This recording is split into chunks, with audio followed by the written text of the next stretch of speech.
You're ahead of me for now.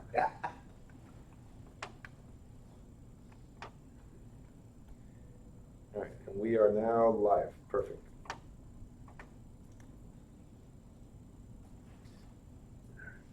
So, you guys, chapter 17, right? We completed 16. Just want to make sure. Yes? Yes. Perfect. Do you guys have any questions regarding previous chapters before we start? Do you think you could go over the question 26? Question? On appraisal? Question 26? Yeah. Sure. How to do it?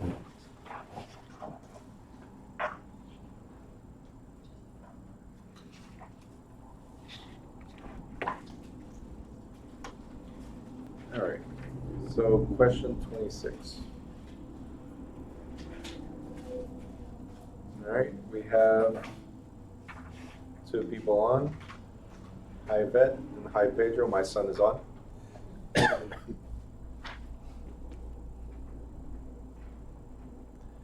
All right, so question 26.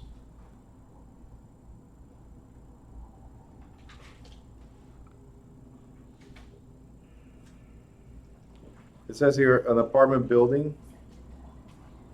An apartment building has $65,000 in potential gross annual income. The vacancy rate is estimated at 5%, and the total operating expenses are $29,000. Capitalization rate is 9%. What would be the value of the building using an income approach? So, things to remember. This is potential gross rental income. Potential gross rental income is assuming 100% occupied, correct? Great. Next thing they say is that there's an estimated vacancy of 5%. So the first thing you need to do is take from the 65,000 minus 5%. And that equals? No, minus 5%. It's 3,000, but 61,750. 61, 750. 750. All right, cool. Now, the operating expenses are $29,000 is what we have. So for us to be able to calculate the value of a building, we need to reach something that's called NOI.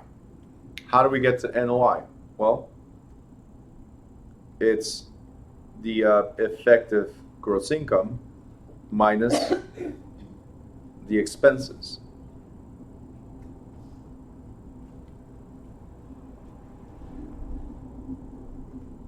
All right, my son says he can't stay for long.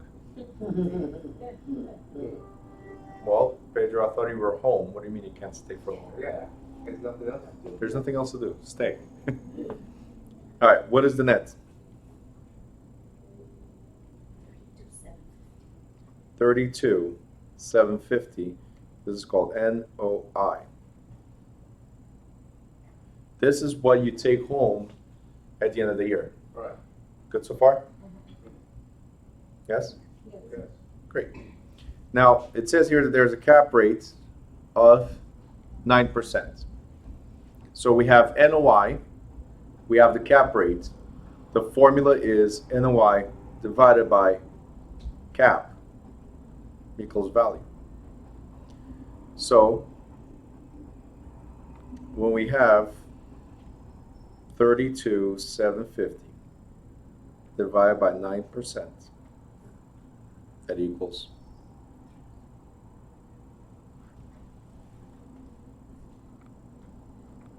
yes? By 9% or 0.09. Myra? Yeah, got it. What did you, just so I have an idea, where did you get stuck before? No, I totally forgot how to do The formula. all the steps, yeah. All the steps, okay. Always remember, when it comes to an apartment building or a commercial building, the income is what determines the value. So we have to go again based on potential gross income, which is 100% occupied, minus losses, because we know it's not going to be 100% occupied forever, and we know we might have a tenant that's difficult. So based on market experience, in this case, we know that this building has a 5% vacancy or rent collection loss. So 95% of the 65,000 is the effective gross income, so the EGI. Okay? Once you reach that, you deduct the operating expenses, which are the costs to keep the lights on, right? The continuous expenses we have. So we deduct that and we reach the net, which is what you take home. If the cap rate in the area is 9%, or that means we use comparables, other buildings that are similar, and they brought 9%, then we assume that that's the rate that people expect in this area. So NOI divided by the cap rate equals value. If they were trying to figure out the cap rate, they would have given you the value, same calculations, right? And it would be value times I'm sorry. For you to figure out, it would be the NOI divided by value would have given you the cap rate. I'm sorry. I was just gonna say, so we just have to remember that formula, NOI divided by cap. Yeah, well, on chapter 22, when we get to math, I'll eliminate formulas altogether. But yes, you should have a basic idea of how it's done. NOI is always on top, divided by the bottom. I'm going to show you guys that later. So cap and value are always in the bottom. So NOI divided by value, NOI divided by percentage, which is the cap rate. If they gave you cap and value, then you multiply these to give the NOI. So I have a simple, what I call the steering wheel, that will help you figure this out. Okay? Shirley, are you okay? You look very serious today. Great. All right, any questions? Yeah, on the 20th, the answer is. On the 20th, we're 4 days away. Jimmy. The 20th question is, the answer is D, but I'm confused why not A. Well, let's figure it out.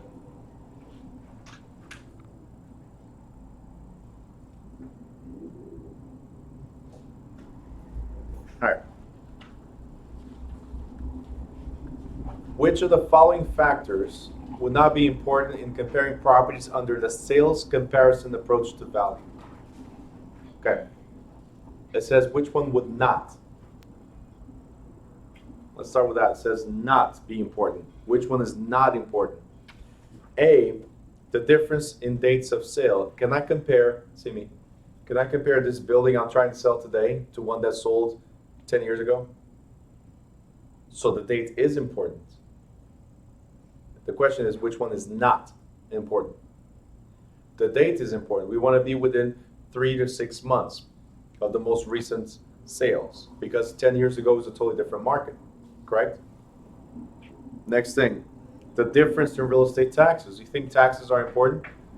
Yeah, because if I have a building that's 300,000, and this, guys, you can test it all day long. Somebody gets pre-approved for $300,000. Great. Based on what? See, taxes in the Ironbound are different than taxes in South Newark. It's still the same 300,000. First, it buys you different types of houses, right? Second, taxes are different. So a $300,000 house here pays too much. Well, first of all, we don't have $300,000 house here right anymore. But if there were, it would pay way more taxes. Therefore, the buyer might not qualify for that loan. So when we're doing comparables, the taxes will also affect. A property that pays more taxes, a property that pays less taxes, does affect. Appearance and condition, that's an obvious thing, right? If the conditions are different, but from a property to another, then they have different values. If one has a garage, the other one doesn't, then different values. Original cost, what I paid for 10 years ago versus what you paid for 5 years ago does not change what it's worth today. So the question is, which of the following would not be important? We should never look at what the seller paid for the property. We should look at what the property is worth now. And that's a mistake a lot of buyers make. And realtors, we make that mistake too. Well, they paid $20,000 for it.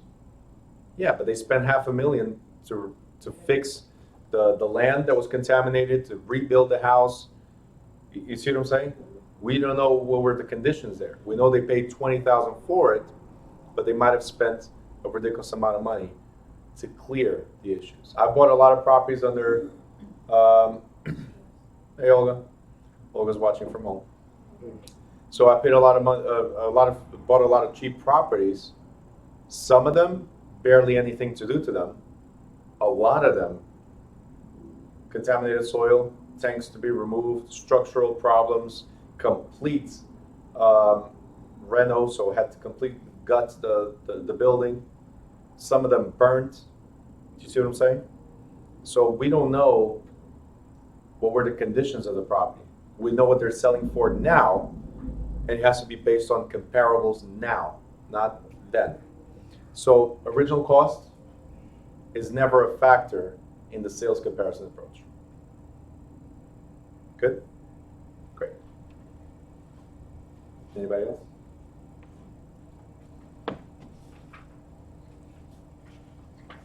You went to the sales comparison approach? Okay. Any questions?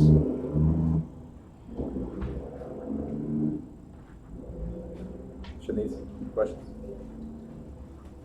Ron? Good. Makes sense. Okay. Shirley? You guys good?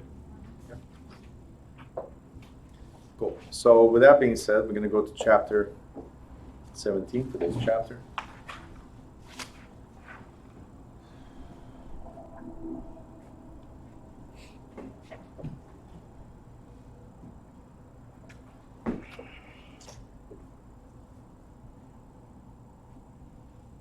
All right, so investment and business brokerage. That coffee is that good? I saw your face. Yeah. It's tea. Oh, it's tea. All right. So investment and business brokerage. My first question before starting this chapter, because this is a tough chapter. So my first question is, what is an investment? Who can tell me? Something you put in money into hoping to get a return. Okay, that's one of the ways to look at it. Money into it and hope to get a return. It's just money you put into it? No, put Time, Yeah, effort, yeah. right? Not always money. Right, you're right. There's a lot of deals that I go into, I don't put any money. I put my expertise. I put my time. Does that make sense? So you put something into it and you expect a return. Now, if you have a job, you put your time, you put your effort, and you expect a return, which is your paycheck. Does it always get here? No, but it doesn't always. You always have the risk of they sending you home, telling you, hey, you're laid off. There's always some degree of risk, right? If you're in a relationship, you put your time, you put your efforts, right? It's some type of risk as well because people change their minds along the way, change their hearts along the way, right? If you gamble, if you go to Atlantic City, if you gamble in the Mega Millions, Powerball, whatever, right? It's an investment. Now you're putting money. If you stock market, you're putting money. 401ks, you're putting money. And what do you expect? I'll talk about that today. I'm just saying. No, $2,500 down. Open. So, yeah, it sucks. And get ready for more, by the way. Yeah, you're right. Yeah. Yeah, I put a freeze on mine on Friday. I just had to freeze. I'm not contributing nothing. Yeah, if you're smart, just freeze it for now. You're just putting 1 for 1, right? Whatever they. No, I wasn't. I was putting in. I was at 20% before this thing started. Then I dropped down. I said, you know what? It's too volatile. Let me drop down to 10%. I dropped down to 10% 2 weeks ago, and then Friday I just froze it because they contribute up to 3%. So if I do 6%, they'll do 3, and I'll do 3. But I had up to 10. I just froze it. You match whatever they offer. Right, yeah. You match whatever they match. That's free money like that. Anything above that, you better be ready to lose. That's what it is. Anyway, so Thank you, Warren Buffett. you're very welcome. Listen, and the problem is, when I had my 401k, nobody explained to me what it was. They just said, hey, this is your like retirement plan and we Right. contribute towards it. And I'm like, okay. I was like 23 years old. No, 22. I'm like, okay, sure. Also, nobody told me that if I wanted to take money out, Right. I gotta pay. Yeah. Not like at one point I got laid off, because that's what they were doing back then. Like a year or two after 9/11, started laying everybody off. Businesses were just like what's happening. What's going to happen now? Businesses just went crazy. Got laid off, and I said, I have no money. I have no job. You know, I had no savings because again, young, dumb, and stupid. So you waste all our money. And I tapped into the 401k, so I took all the money out. The whole $3,700 whatever dollars that were there. And then I only got $2,800. I'm like, how did I get $2,800? Well, it's the penalties, it's the taxes you have to pay, it's this, it's that. I'm like, how am I going to survive until I get a job with $2,800 in my pocket? Anyway, but nobody said anything to me. That's the problem with 401ks because there are company issued. It's not like an investment that you got into yourself, where the investor or counselor that's with you would show, or the financial advisor would show this what we do, that's what we do, whatever or not. Because it's the company, they don't explain much. They say, if you have any questions, come to us. That's it. All right, we got Nathan watching from home as well. What? I know, right? Nathan, you don't have kids. What are you doing? Come here. Everybody else, I understand. But the point with, not the 401k, but the point with what I was saying before is that with every investment, there's a degree of risk. So guess what an investment is, in essence? Risk. Okay? So right above investment, I want you to write risk. So these are things you guys need to clearly understand. Investment equals risk. There's low risk, medium risk, and high risk investments. There's no investment that's 100% guaranteed.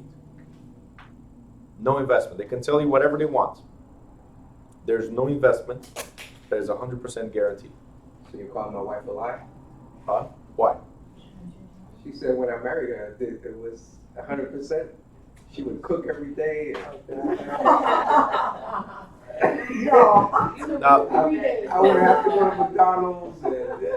now let me ask you something, Rob. Don't ask. Did you get that in writing?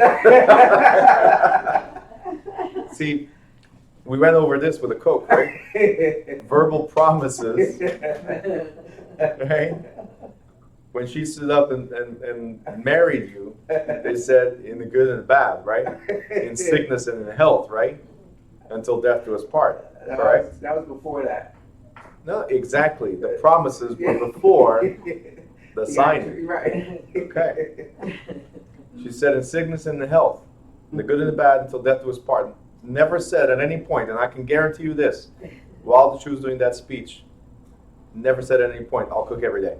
In sickness and in health, in the good and the bad. Nope.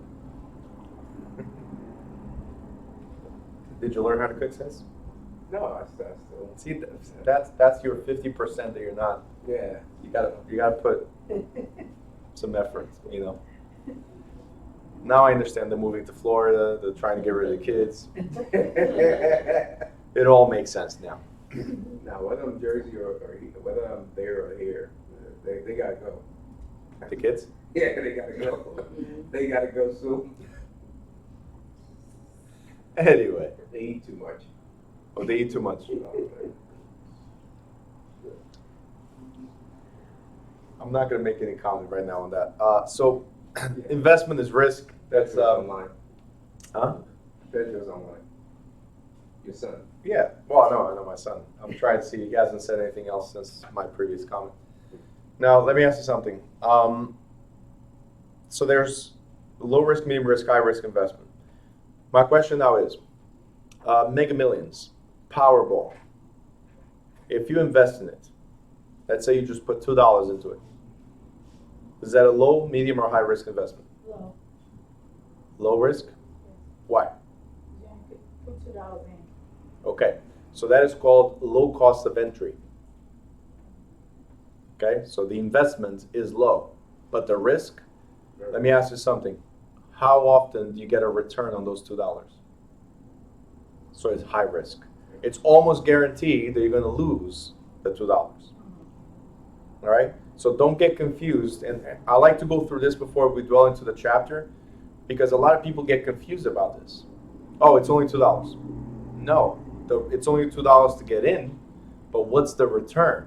Is it a good investment? No, it's a bad investment, because majority of the times you're going to lose that money. Now, don't get me wrong, I invest every week in that bad investment, because you never know. It's low cost of entry. But there are people that put $1,000 every week into Mega Millions or Powerball. Now, that is ridiculous to me. Do you understand? Now, what about a house? Depends. Is it low risk, medium risk, high risk? Medium. Medium to low risk, right? But in today's market, based on everything that's happening, it's medium to high risk. You know why? Because it goes back to, let's go with depends.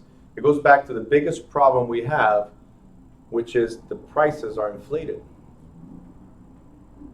If you buy a house today here in the Ironbound, as an example, let's say the house is $800,000.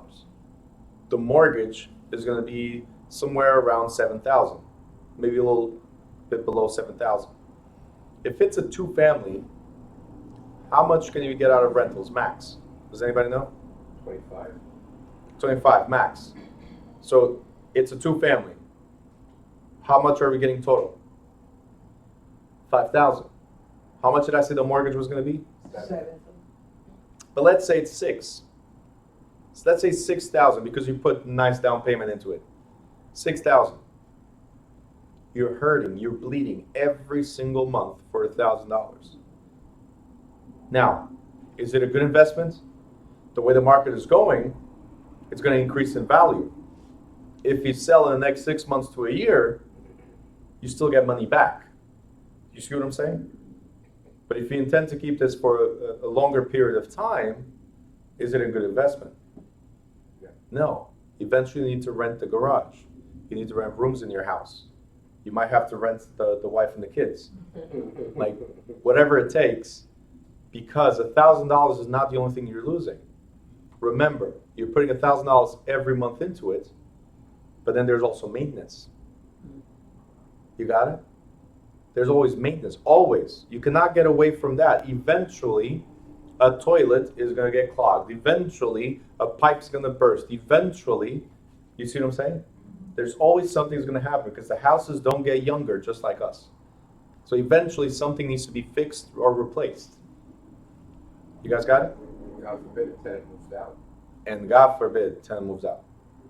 So, real estate right now, in this area, not all areas, but in this area specifically, it's medium to high risk. It's all about numbers. Our job is to advise our clients, but like I said before, I've mentioned this to you guys as well. But like I said before, people just want what? Money. $800,000 sale. Right? If you get 2% of that, how much is it?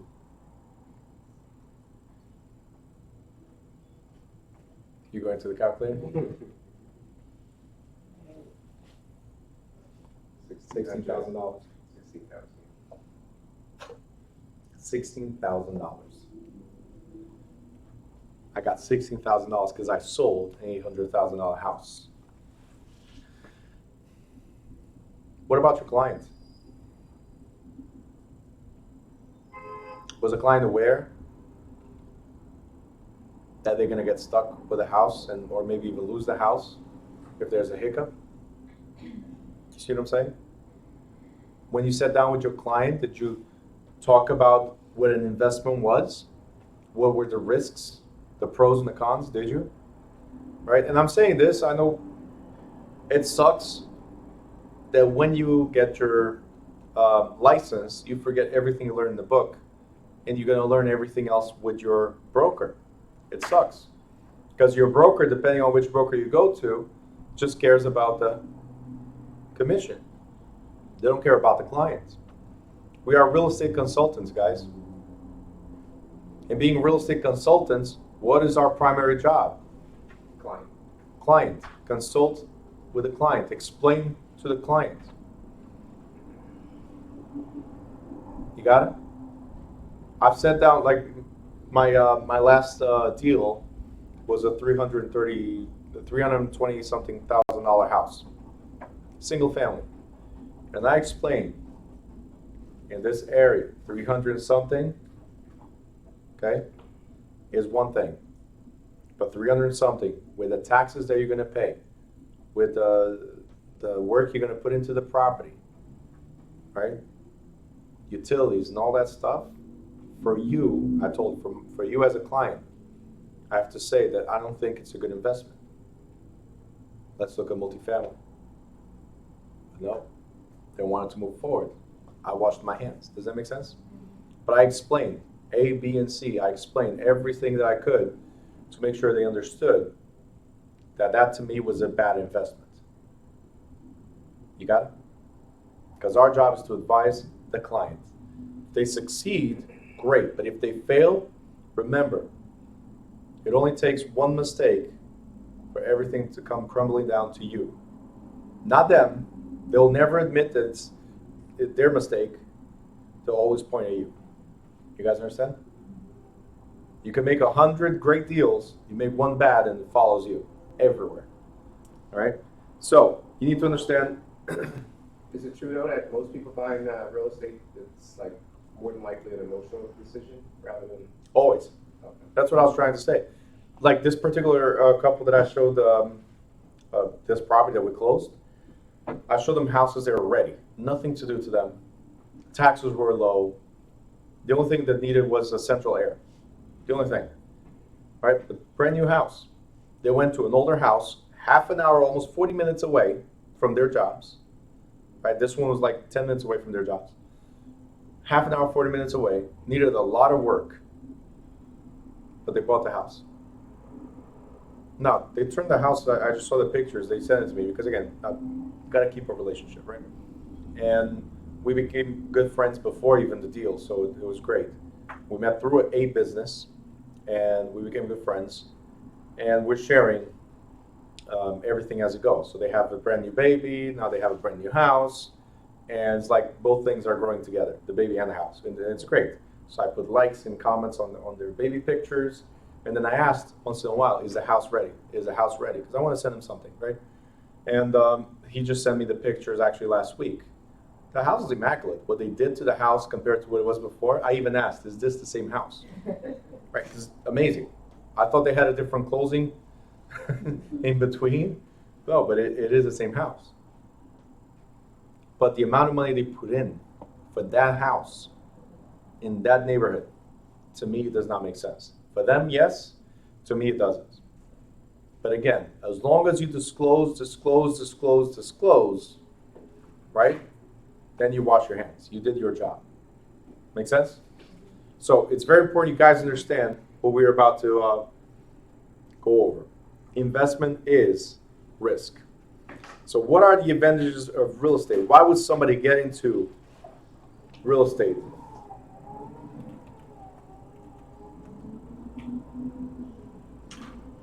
Traditionally, real estate investments have shown an overall rate of return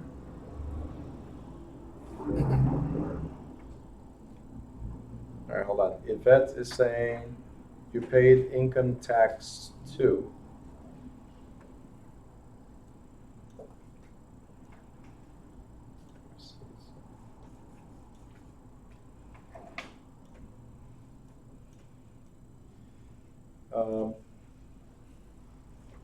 Are you talking about the money that I made? Or are you talking about the client? Just want to know that. All right, cool. So, as she replies, then I'll address that. So, traditional real estate investments have shown an overall rate of return generally higher than the prevailing interest rate charged by mortgage lenders.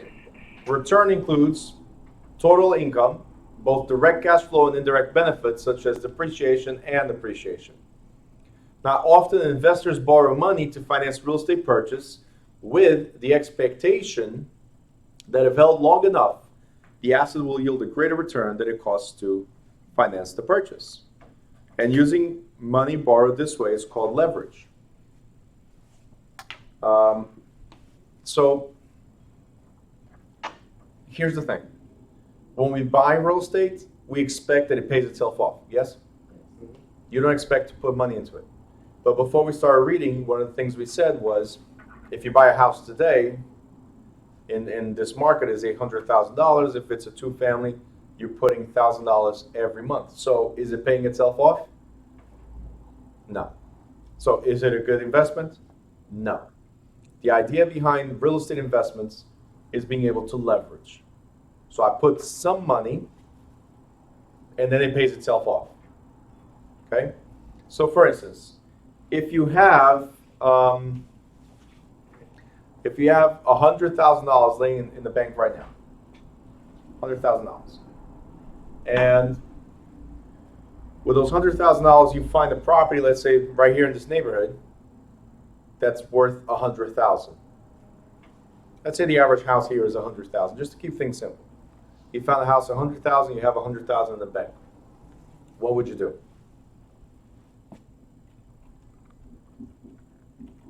Keep $100,000 in the bank and borrow somebody else's money. Well, you wouldn't be able to keep $100,000 because if you borrow somebody else's money, you have to put something called down payment. All right, but we know investment properties, or even if it's a conventional loan, it's 20% down. Correct? Right. What is 20% of $100,000? $20,000. So $20,000, and I can buy a $100,000 house. Okay. Now I told you that houses in the area are worth $100,000. How many more 20,000s do we have? 4 more left. Huh? 4 more left. So how many more houses can we buy? 4. So with the same $100,000, we can buy 5 homes. You got it? This is called leverage.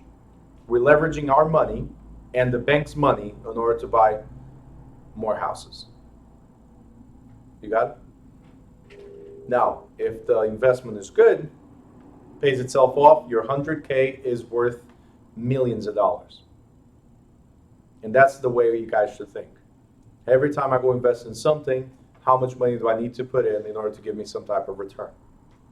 That's why real estate traditionally is medium to low risk. Okay?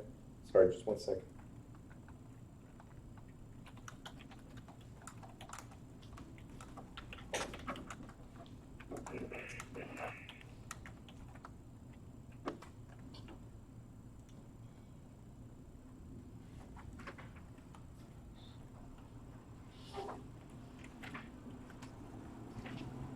All right.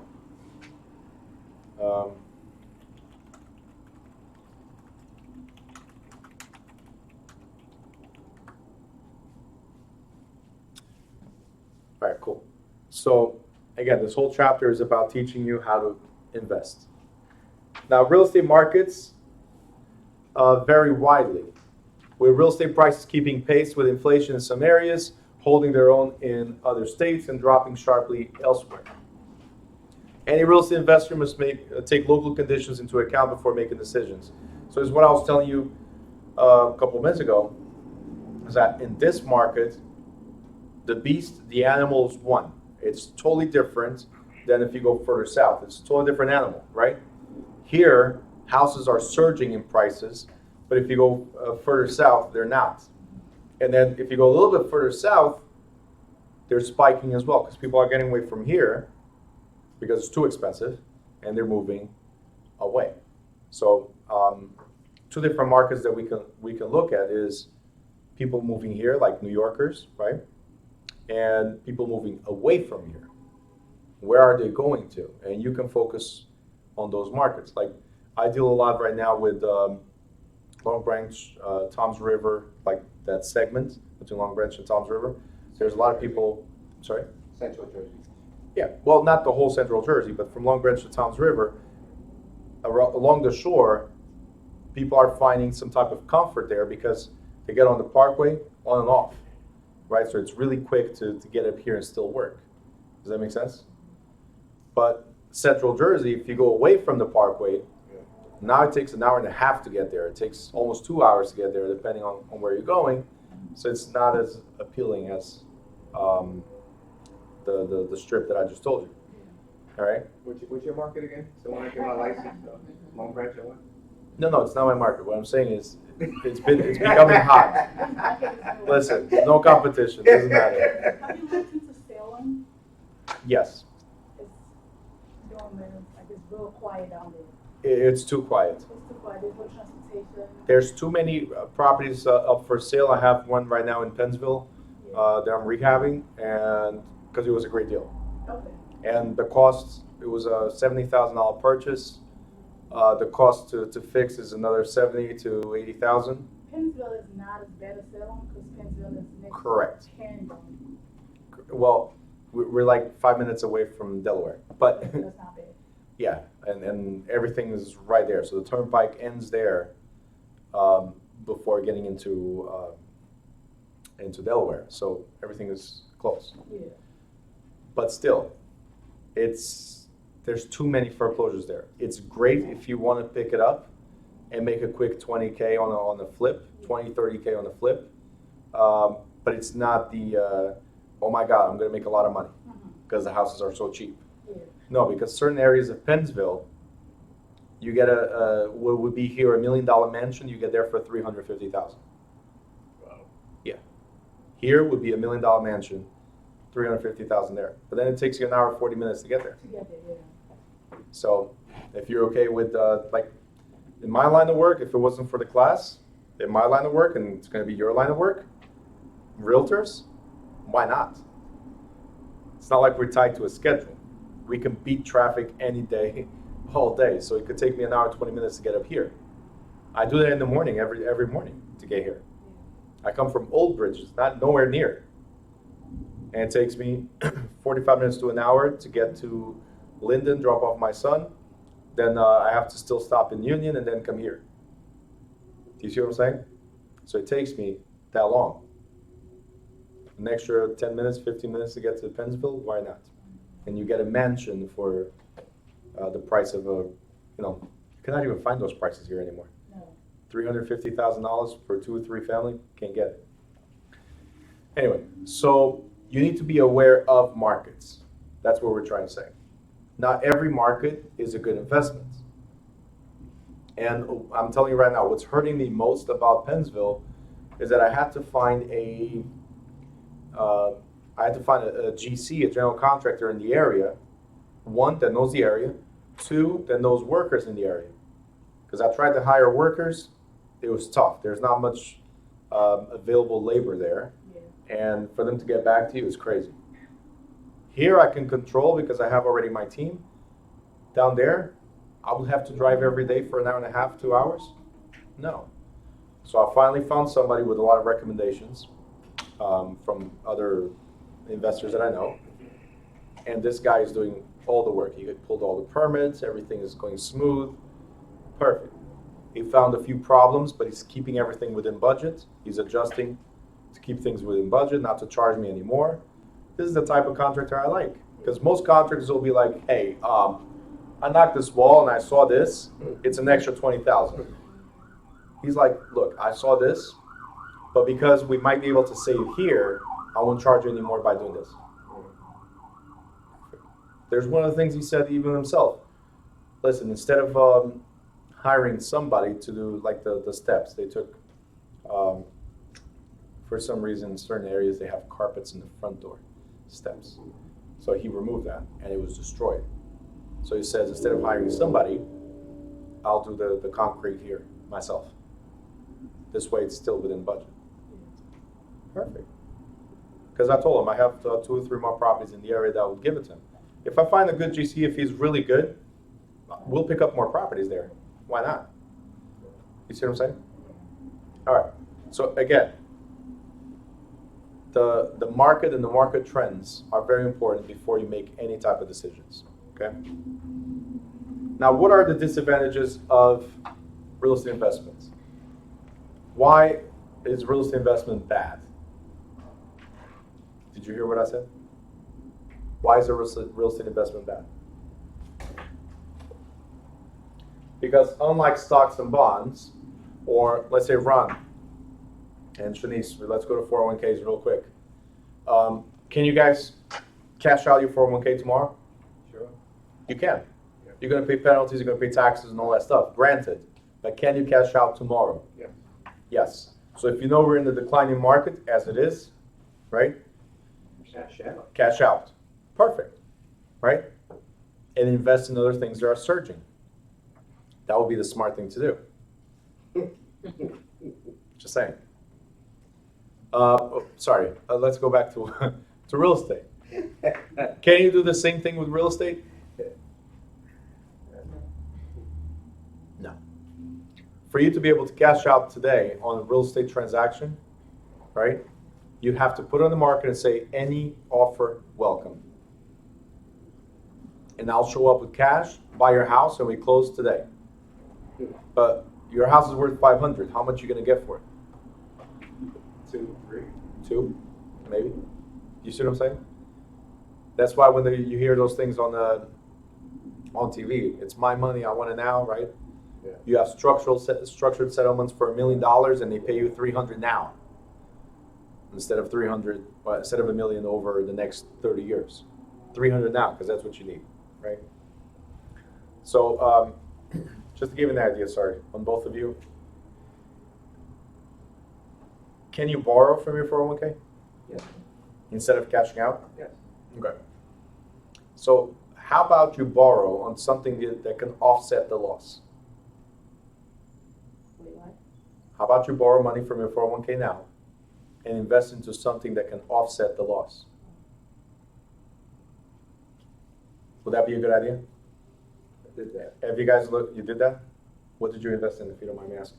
I have a condo in West Palm Beach. Be ready. All right. It's low. It's very low interest though. 'Cause Yeah, it's very low Very interest. low. Yeah. Very low. That's why I think it's a great advantage to do that. Yeah. Okay. But my question was going to be, have you looked into cryptocurrencies, for instance?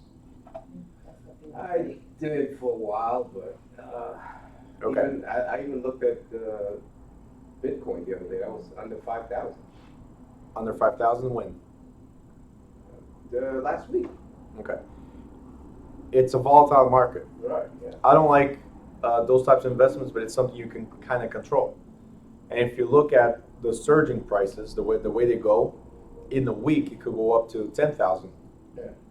It could drop right after. Yes.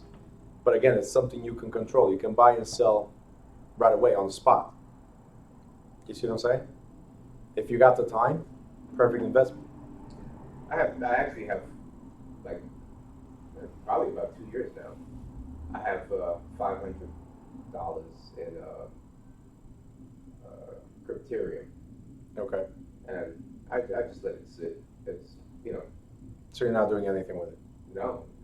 You just let it sit. What do you mean if you have time? What do you have to do? If you have the time to control, like I don't get into stock market because the reason is that volatility. I don't have time to be sitting there and just monitoring it, right? But you can set alerts on your phone that if it drops a certain percentage, you cash out, or it holds, freeze, for instance. Yeah.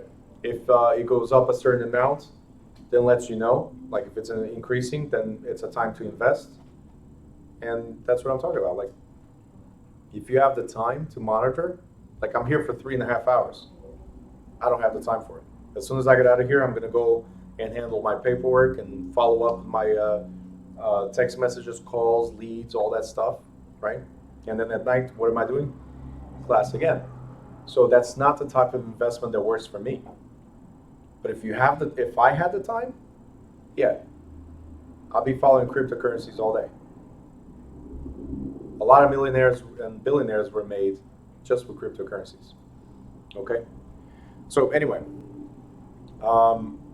we got to the disadvantages of real estate, and this is just because of the 401ks. That's all I was trying to say. Yeah. If you guys are losing there, let's look at what's coming up. Yeah, but I have a loan against mine, right? I took it out. Took most of it out. Okay. Now, next paragraph it says, in addition, it is difficult to invest in real estate without some degree of expert advice, right? Investment decisions must be made based on a careful study of all the facts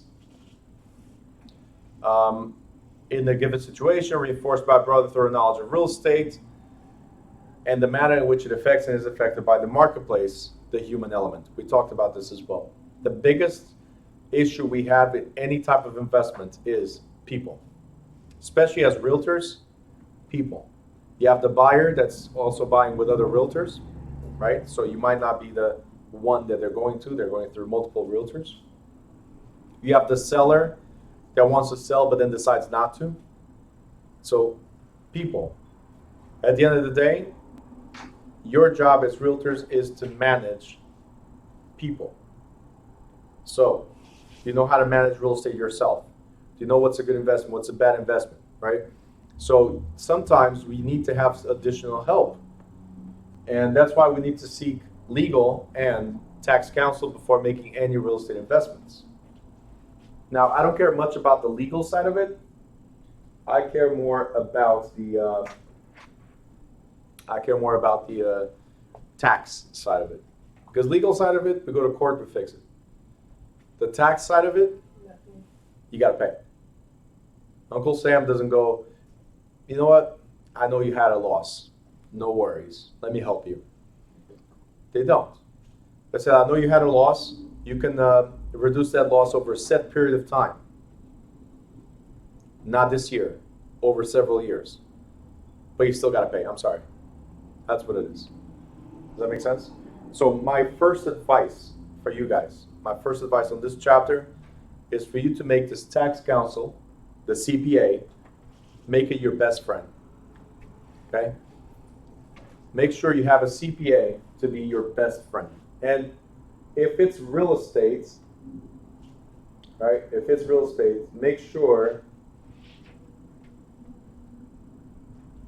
they are real estate CPAs, that they have experience with real estate investors. Not all do. If you guys ever need recommendations on any professionals, you can always ask me. I deal with a lot of professionals. I have a big roster, so my team is huge. I have both mortgage people, attorneys, tax counselors, so whatever you guys need, just ask and I will provide, okay? These are people that I trust, that I've worked with, not just, or that my people have worked with. So it's a network of professionals that we work with, okay? Now, rarely can the real estate investor sit idly by and watch his or her money grow. Management decisions must be made. For example, can an investor effectively manage the property personally, or would it be better to hire a professional property manager? How much rent should be charged? How should repairs and tenants' grievances be handled? Who wants a 2 o'clock in the morning call? Hey, my toilet is clogged. Anybody? Nobody? Really? Of course not. Nobody wants that. But in light of the investments, as we spoke earlier, investments of $800,000 houses, where the rental income is only $5,000, you're already losing $1,000 a month. Hiring a professional might not be the best idea, right? It's an additional expense. So sometimes what we need to do is put in the work ourselves, and that is called sweat equity. These are physical improvements or maintenance accomplished by the investor personally, only to make the asset profitable. You guys got it? So sometimes we do have to put in the work. If the numbers are not right, we have to do in the work. Okay? I have a property right now in Portugal. Even though the return is great, because I only pay right now $100 a month for the mortgage, and it's bringing me $500 clean every month on that investment, right? So the return is great. What I put in versus what I take out is great. It's amazing, and I have plenty of equity in that property. Even though I have that, my tenants are fixing most of the stuff. They want the house. They care for the house. And what I'm doing with them is, all right, tell me how much it is, and I'll give you credit on the rent. That's how we agree. They're maintaining. It's an older house, so it's bound to have problems, and they're maintaining it. They're fixing it. Last week there was a leak to be fixed. They took care of it. I'm not there, so instead of hiring a property manager, which would cost me money, right? Now, granted, just like employees, just like partners, just like buyers, sellers, people are volatile. Like, forget stock market. People is the most volatile element in every transaction. So, are we going to get all tenants to be this good? No. Am I saying that these tenants are the best? For now, they are. I don't know about tomorrow. But what I care about is I don't have to travel there to fix the problem. You see what I'm saying? So sometimes we need to put in the work ourselves or come into a compromise with our tenants to get some of the work done. Right? You help me, I help you. You guys got it? Plus my rent is under market value. So they know if they get out of there, they'll pay almost double. Right? So I already knew. When I put the price that I put for rent, I already knew. I had like 30, 40 calls for that apartment. So I already knew. I know I'm cheap rent. But again, why am I going to be greedy? I only have to pay $100 a month, and I'm getting $500 clean. Why should I push it for more? So we evaluated a bunch of the tenants. This one was a perfect fit for the way they were, and we agreed upon. And it's working out great so far. What do you think about storage facilities? They're great deals if you find the right warehouse. The one where I have my stuff, I have some stuff in storage from previous offices and houses that I had, so I would just move everything there. The one where I'm at used to be an old yogurt factory. Abandoned. Somebody took over, and that's it. There's a lot of abandoned factories. Look for those. Warehouses, look for those. Turn them into storage facilities, you make good money.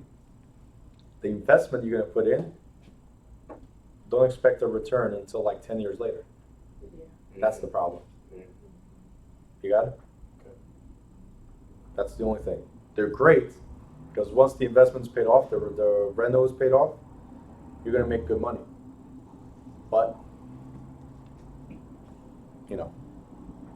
All right, so finally, a high degree of risk is involved in real estate investment. There's always a possibility that the investor's property will decrease in value during the period it is held, or that it will not generate income sufficient to make it profitable. Now, the investment itself. Property held for appreciation is generally expected to increase in value and to show profit when sold at some future date. Income property is just that. It's property held for producing income as well as profit on the sale. Which one would you guys prefer? An appreciating property or an income property? The bottom. Income property? Why?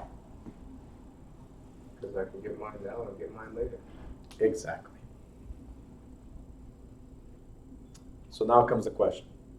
Homeowners, raise your hand. 2, 3. Single family or multifamily? Single family, multifamily. Well, where I live or where? What was your first investment? Single or multi? It was a condo in Society Hill in Newark. Okay, so that was your first investment. And you lived there? Yeah. Okay. So, appreciating property, your first investment was appreciating as well. Yes. Neither one of you made your first investment in an income property. So when you buy an appreciating properties, like single families, when you buy appreciating property, you buy and it's expense, because every month you're paying, you get no return, no immediate return. And you expect that in the future it's worth more than what you paid for. Does that make sense? Ron, could you do me a favor? Since you're straight into the screen, could you read out loud what it says? The dumbest initial investment for a person who wishes. The wisest initial investment for a person who wishes to buy and personally manage real estate may be the purchase of rental income property. My advice always. Because here's my question. See me. Yes. If something happens to you, is your husband able to pay the mortgage by himself? No. If something happens to your husband, are you able to pay the mortgage by yourself? Okay, great. Charlotte? No. Ron, when you had the condo, would you be able to pay by yourself, or your spouse be able to pay by Yeah, yourself? it was really cheap. It was. So it was a good investment. Yeah, it was. It was really good. All right. That's what started the whole Great. real estate thing. Yeah. So We have the life insurance. So that suffices. Hey, See, in the that's a smart woman. Yeah. no, but let's assume you didn't. No, then no. Okay, all right. See, the reason why I talk about life insurance with my clients is because of that. Right. Okay, but let's not talk about life. What about? I didn't say you're going to kill your husband. I mean, your husband's going to die. What I meant was, what if he gets a disability? It gets tough. It gets tough, and all it takes is something happening to you as well, and that's it. You lose the house. All right. So don't get me wrong when I talk like this. I like to be direct when it comes to this part, because barely anybody has life insurance. Barely anybody has plans for the what if. Yeah. Like, see me. What if he wants to see me instead of seeing you? I didn't get that quote. Never mind. The heat in Florida is already getting there. See, you know what it is that after you switch names, Messed them up. you mess them up. All right. Identity crisis. Yeah. He's going through.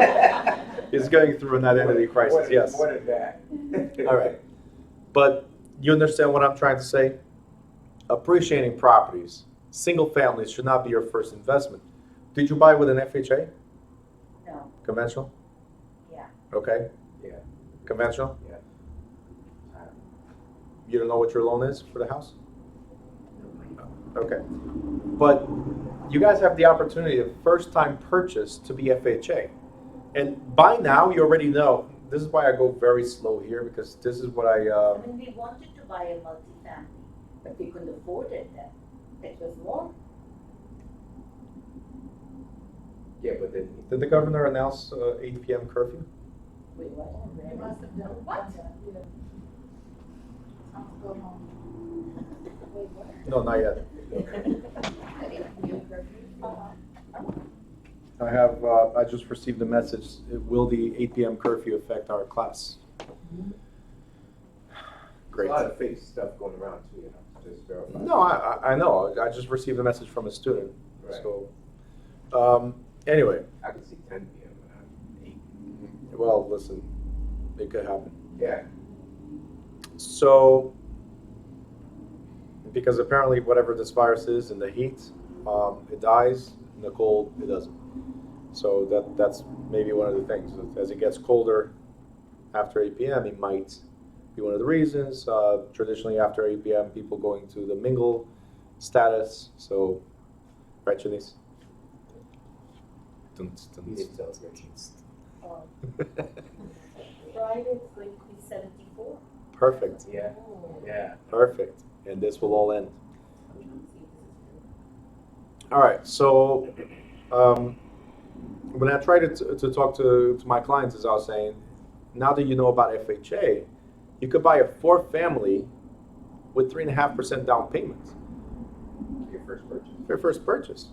If you went conventional, maybe first time down payment was 5%. I mean, at one point there were programs where you put 3% and government would cover up to 2% on the down payment, so 1% on the conventional. Granted, if you're taking advantage of that, do it. But again, do it on the 4, not on a single family. Does that make sense? Income property. Wisest initial investment will always be income property. Low cost of entry. Remember this? We talked about it before? But with a high return versus a single family. And I understand, I don't want to deal with tenants. I got it. But it's just for a year or two. Because after you're out of the FHA status, you can refi or you can get into a second or third property. Then you don't have to deal with tenants. Or do like I do. The tenants deal with themselves. Most of my properties, I don't have a property manager. I have an office manager that collects the rents, right? And most of the times he doesn't have to because most of my properties are Section 8. So no rent collection. Just once in a while call, hey, this is not working. Does that make sense? And the tenants, most of the times, do the maintenance. So snow removal, landscape, painting. I always try to make deals with them and keep their rents at a value that's affordable to them. Don't be greedy. Buy a property in the right values, charge the right value, right prices as well, and almost all the times you'll have no rent collection losses. Does that make sense? Simple. Investment properties. Focus on that. And the reason why I'm saying this is because what we really want in real estate, what we invest in real estate for, cash flow. Right? What is cash flow? It's whatever's left after paying everything. Hopefully, there's something left, and that's called positive cash flow. In the example I gave you before, you have to pay $1,000 into it, so that's a negative $1,000 cash flow. That's $12,000 a year that you're putting into a property. Is that a good investment? No. You got it? So, right above cash flow, I want you guys to write 2 things.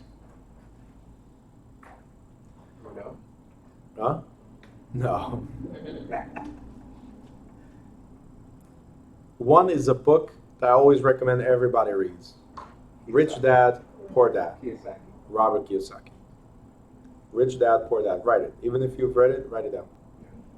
I have the audiobook. I listened to it several times. Some of the books I have, I've listened to them 4 or 5, maybe. There's one that I read, I listened to it 8 times already. So it's that good. Something you always go back to. You know why?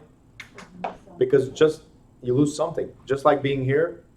If you guys don't go home, you said you're reviewed for the first time. It was an eye opener.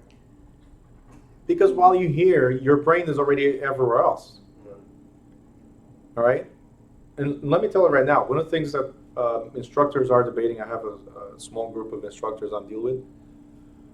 There's a lot of debates regarding this online doing the classes now with this coronavirus thing. And the biggest thing that we're arguing is we're at all-time low in passing rates. All-time low in passing rates. People go to state exam and fail. They just completely all over the place. They fail. What, in class or online or both? Well, both, but Both? but mainly when they go to state. Okay. Because I get the reports. And like I said, my school compared to the state and compared to nationwide, we're actually a little bit above average, which is great. I want it to be better. But that's why I'm trying to figure out more and more tools for you guys. But it's sad where we are, and that's the debate we're having. So if you don't go back and study, if you don't go back and review, if you don't study along the way, at the end of the day, what's going to happen? Most likely failure, right? No, you're great. It's just me. You know, I just got to put in my time. And I brought donuts. I appreciate it. The donuts will not help you pass, but but no, but that's the honest truth. I mean, if you don't study, right. if you don't ask me questions, nobody's sending me questions. Like you guys asked me questions here right before we started. That's perfect. That means you're studying. That's great. But did you have to wait until today to ask these questions? Didn't want to bother you. You were sick. It was sick. Which is perfect. That means I have plenty of time in my hands and I'm going crazy around the house. This is the perfect time to ask questions, when I'm not doing anything. Myron's gonna be a smart investor. I can see it. She is a smart investor. Oh, there you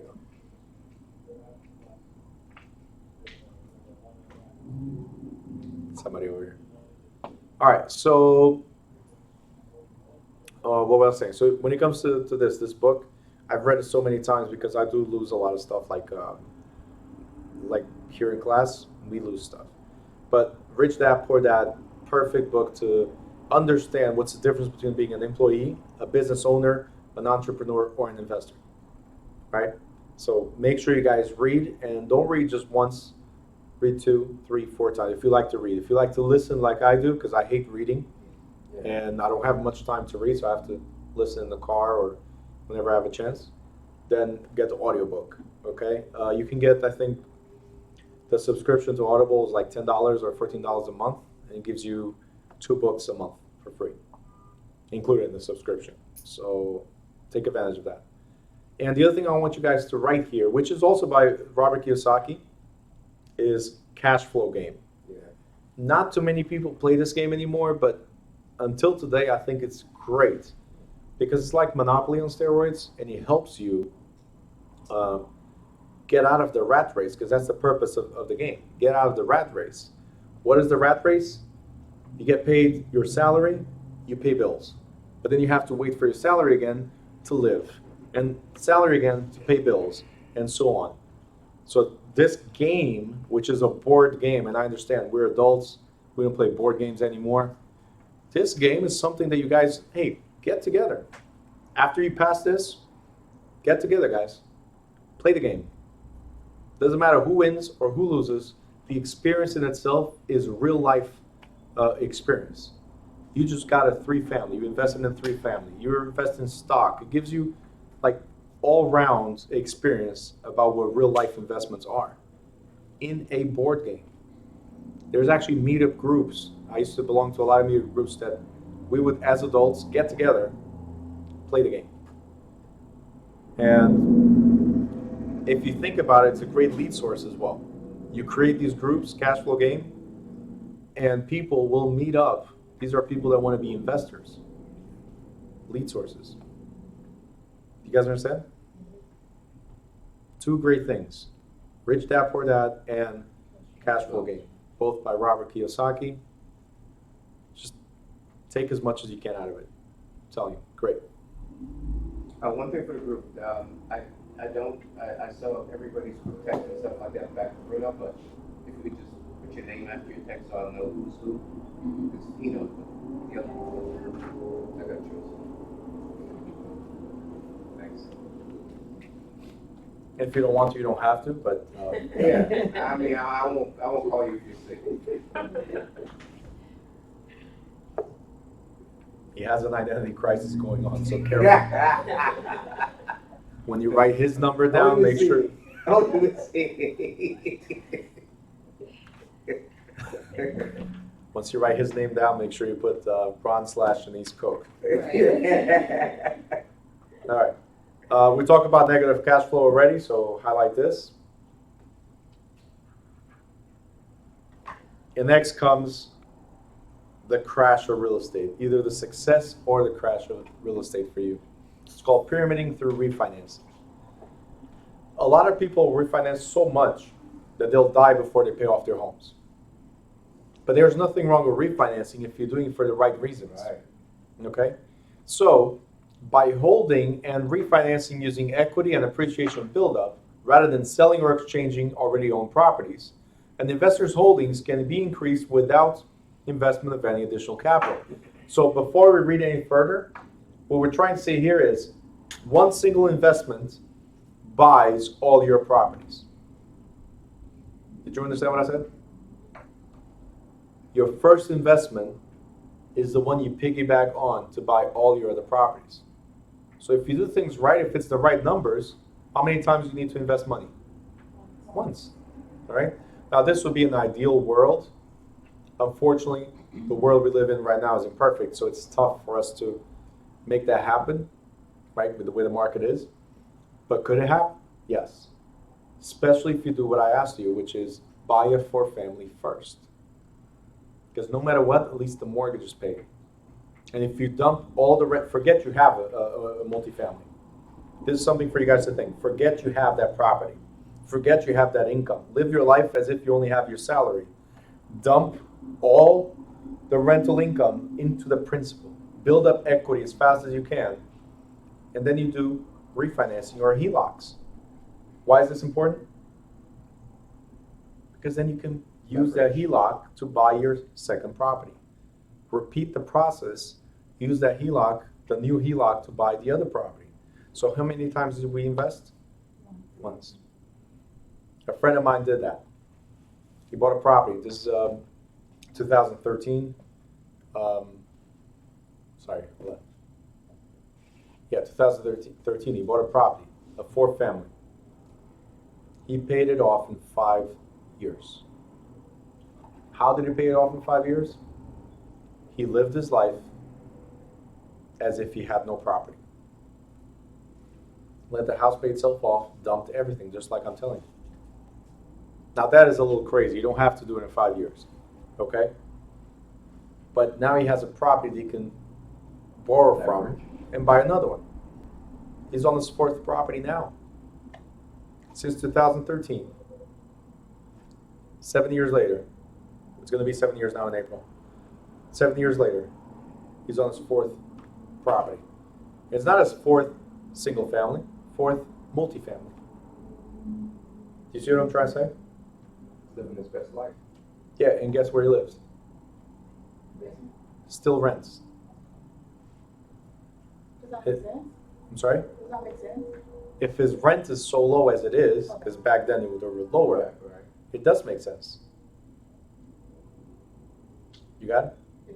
Now, don't tell anyone you were supposed to move into that property, the first property, but I'm not telling you to commit fraud. I'm just letting you know that's what he did.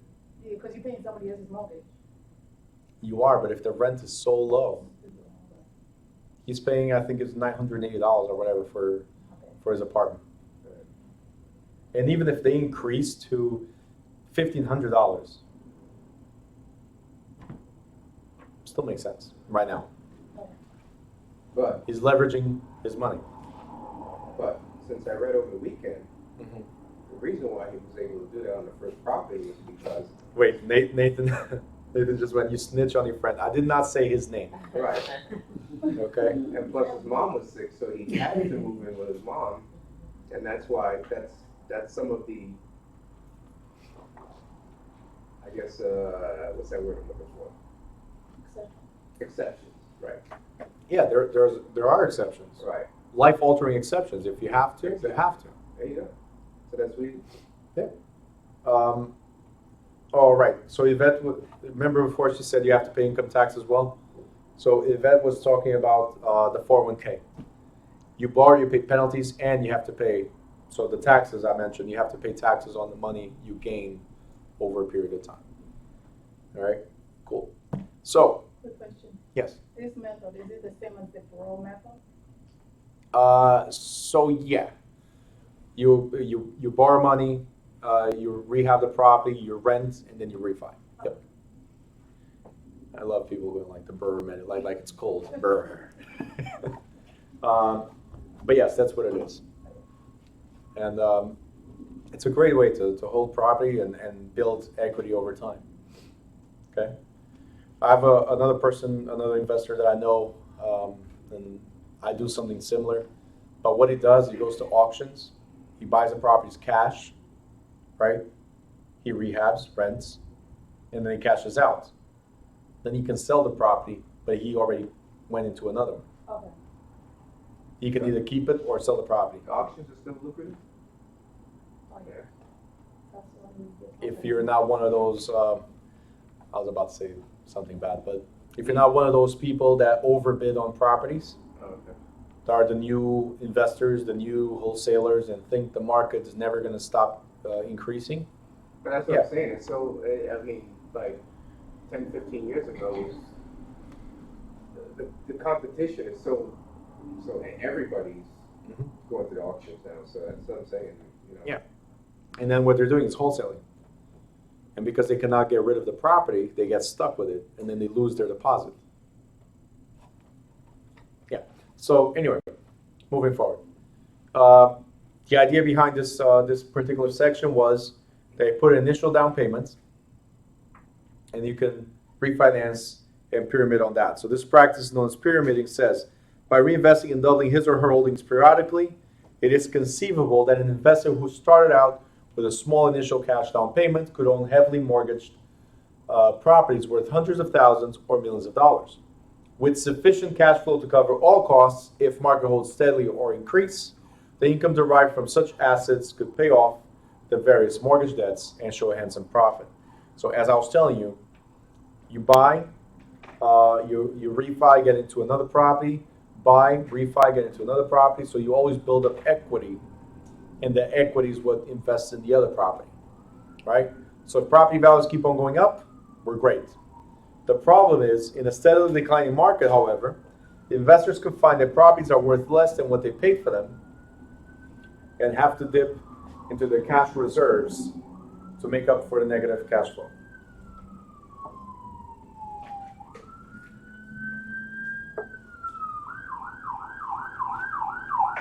Good? One thing not to do. Usually I draw this.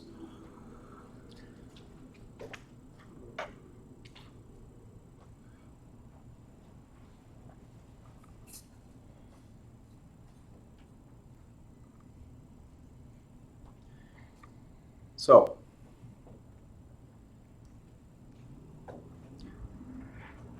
you buy the property.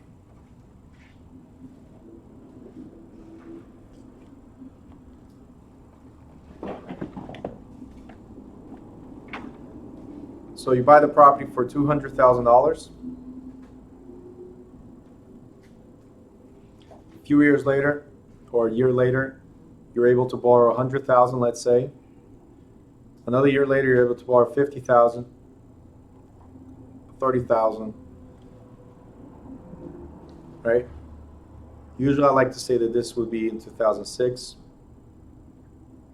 7, 8, and 2009. I'll be able to update these dates in a year from now or two. But let's say you borrow in 2006, you bought a 4-family for $200,000, right? A year later, because property values kept on going up, you're able to take $100,000, and then $50,000, $30,000, so on. So now you borrowed a total of $380,000. That's what's mortgaged. Okay. The question is, does this 4-family pay the $380,000? Maybe. All right. If it's today, yes, because of the rents the way they are. But people in 2006, 7, 8, 9, even in 10, thought the market was never going to change. Right? In 10 is when we felt like the big, big difference in property values. Right? So guess what they did with $100,000? Did they invest in real estate? No. They went on vacation. They bought the car. They got surgeries done. They bought everything they did not need. That Louis Vuitton bag, that Rolex. You understand what I'm trying to say? That's what people did with the money. Next year, same thing. Following year, same thing. Here's something I want to say real quick. If you want to invest, if you want to go on vacation, buy a house. You want to buy a car? Buy a house. You want to do a surgery, whatever you want? Buy a house. Every time you make a decision of something that's depreciating, buy something first that appreciates. Does that make sense? Because when you buy a car, how much you have to put down? 5,000. 5,000? Maybe less. I mean, there's ways to buy a car with no money down, but on average, let's say $2,000. Okay? $2,000. You save a little bit more, you can buy a house. Okay? Not the best looking house, not the most expensive house, but let's say it costs you $5,000 down payment on the house. Let's say you partner up with somebody and buy a house. 5 people, $2,000 each is $10,000. Now you're buying a $300,000 or $400,000 house. That's an example. Okay? The rent roll gives you $200, $300, $400 each every month. Let's say 200. For you to buy that car, how much do you need down? 2,000.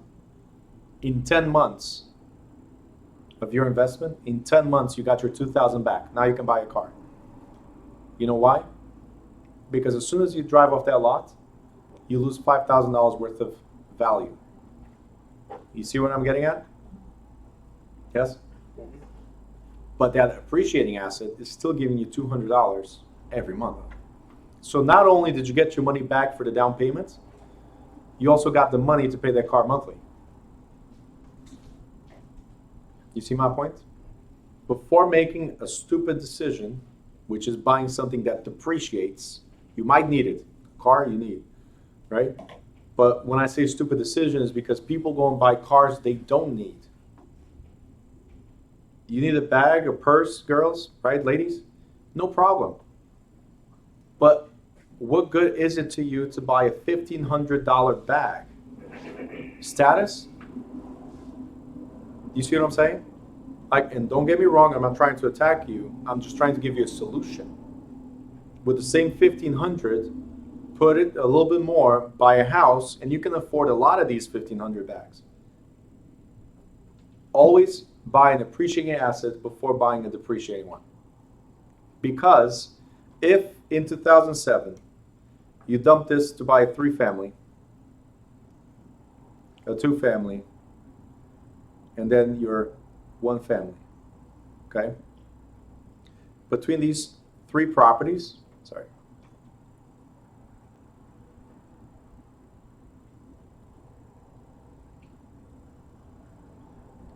between these 3 properties right here, your house is free, okay?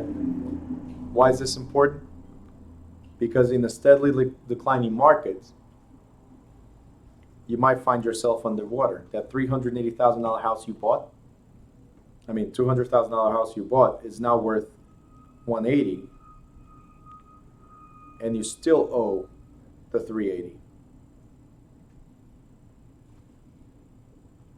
Now you're stuck.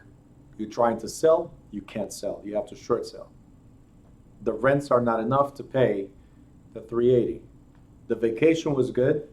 The car is great, right? The Louis Vuitton bag and the Rolex that you got is amazing, but doesn't pay rent. Do you see what I'm saying? Where if you have these, it doesn't matter if market is downside up or upside down. It really doesn't matter. It could be sideways. You have rental income, still pays itself. Because what happened in today's market a few years later? Market's back up. So the way I see it, these are cycles. And I mentioned that in real estate, just like everything else, there are cycles. Every 10 years, 10 to 15 years, there's a down, and then there's an up. Could you sell your property today and make profit? The same property you bought in 2006. Today, yes. 10 years ago, no. But did it affect you? No, because you had the rentals. You see my point? All right? And this is the proper way to invest. Juice out as much equity as you can out of the property, but to invest in more properties. If the numbers are right, they pay themselves off. Everything I've been talking about since the beginning of this chapter. It pays itself off and you never have to worry. This is the perfect retirement plan. You got it? Now combine that with the power of a life insurance policy, with a 401k that's performing. See, at this point, you don't worry about your 401k. It went down, oh, sucks. But got my rentals. It went up, great. Everybody's happy. You see what I'm saying? Yeah, you're not jumping off a roof because of this, right?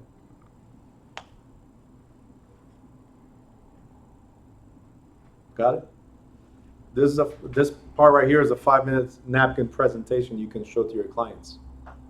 Before investing in a single family, let's look at things we can do over the next, what did I do? 1, 2, 3, 4 years. Worst case scenario, let's make it 10 years. Let's make this a 10-year plan. I'm gonna get you to that single family, no problem. But I wanna make sure that single family is paid off, right? It doesn't have to come out of your pocket. So let's look at how. And you show them this. Protection against market, show this. And then later on, if you wanna sell everything and retire, just use the money, go do whatever you want, you can. Market goes back up. Any questions here? Shirley? Are you okay? Because you're like, you're thinking about this? Yeah.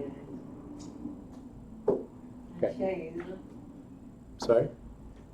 I mean, I shame like buy You're- the house of you're single ashamed? family in kind of, How long ago was it?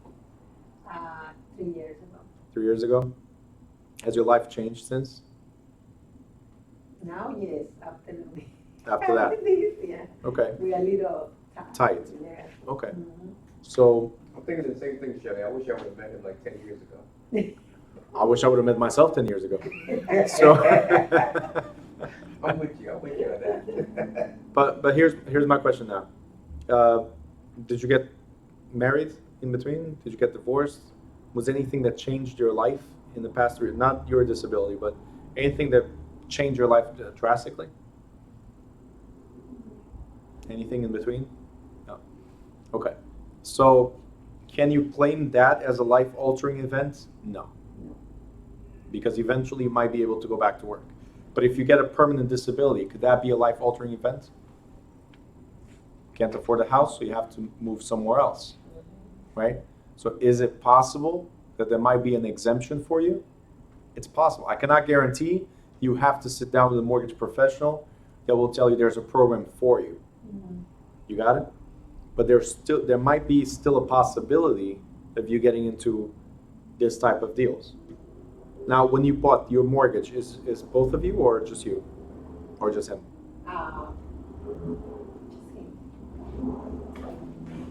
You got it? But I have the same last name. You know, Not my point. no, because I tried to claim the about because of the insurance, and they say they can cover me because I have the same last name. Mm-hmm. Yeah, for mortgage, things might be a little different.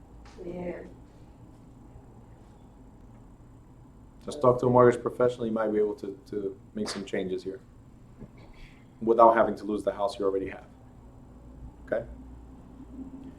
So if you need to sit down with a mortgage professional, let me know and I'll Yes. recommend somebody. Yes. Okay. All right. Did you guys understand this so far? Are we good? Solid?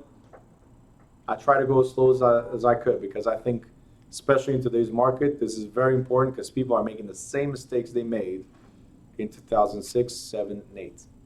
They thought this was never going to end, and they kept on cashing out and investing in the wrong things. Do you have any questions? No. Great. So what I'm going to do is we're going to take a quick break because then we're going to go into taxes. Okay? So whoever's watching from home, we're going to be right back, okay? 10 minutes.